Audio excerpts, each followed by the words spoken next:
My name's Kerry Orban. I work for the Royal Flying Doctor Service in Alice Springs and I'm an office administrator. I've been working here for 4 years and no 2 days the same. The Royal Flying Doctor Service started in 1928 with a guy by the name of John Flynn. His vision was a mantle of safety, so basically to provide medical services to those that live in remote Australia.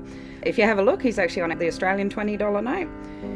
The Royal Flying Doctor Service has got 21 bases across Australia and over 60 aircraft. It's a not-for-profit organisation, so we do rely heavily on donations to help us provide the services that we do. That's part of it that makes the job exciting, is the fact that you're working for a not-for-profit organisation, so you are helping people every day of the year. So on a typical day, Mondays in particular, we start at 6 a.m. because we have a contract with the Northern Territory Department of Health to run clinic flights where the aircraft take doctors and specialists out to the communities. So we arrive early at 6 a.m. to prepare for that so that they depart at 7.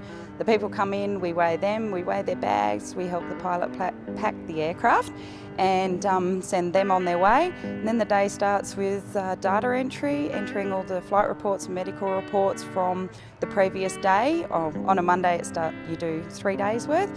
So every morning there's data entry as well. And then you carry on into planning charters as well for the following week.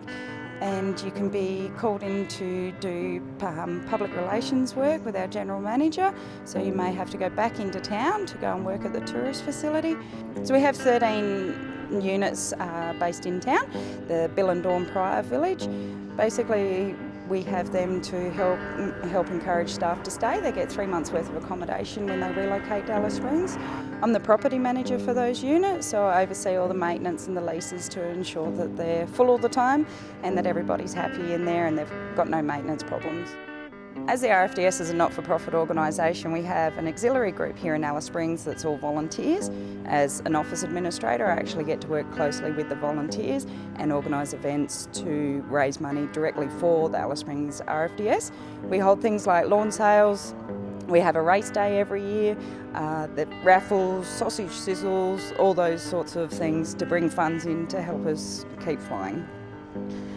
As the office administrator, I work closely with our general manager to ensure that the facilities here at the hangar, our tourist facility in town and our cafe all have a safe working environment. And here in Alice Springs, an important thing is making sure the air conditioning's working very well. The best part about my job, the exciting part about it is the variety. I come to work and I've got my day planned, and within minutes you could be doing completely the opposite to what you need to do.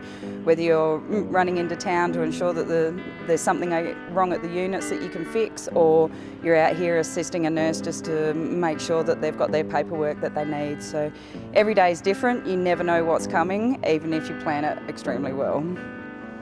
The biggest challenges that I seem to find here is living in the middle of the desert is the elements. If you start at 6 a.m, it could be -5 during the winter, and then during the summer you start at 6 a.m. and it could already be 35 degrees. So that's an absolute challenge in itself. The other biggest challenge that I find is juggling all the tasks that I get given, and you just have to ensure that you can get everything done and do it correctly just to make sure that everything rolls smoothly out here. So I think the kind of person that would be good in a job like mine as an office administrator, you need to be able to think on your feet because no 2 days are the same. You need to be flexible as well because you're not an office person, you're not 8:30 to 5, Monday to Friday. You need to be able to work around those hours and outside those hours. The job also includes you need to keep a smile on your face and help out everybody that comes along. That includes the staff, your passengers and anybody else that walks in the door.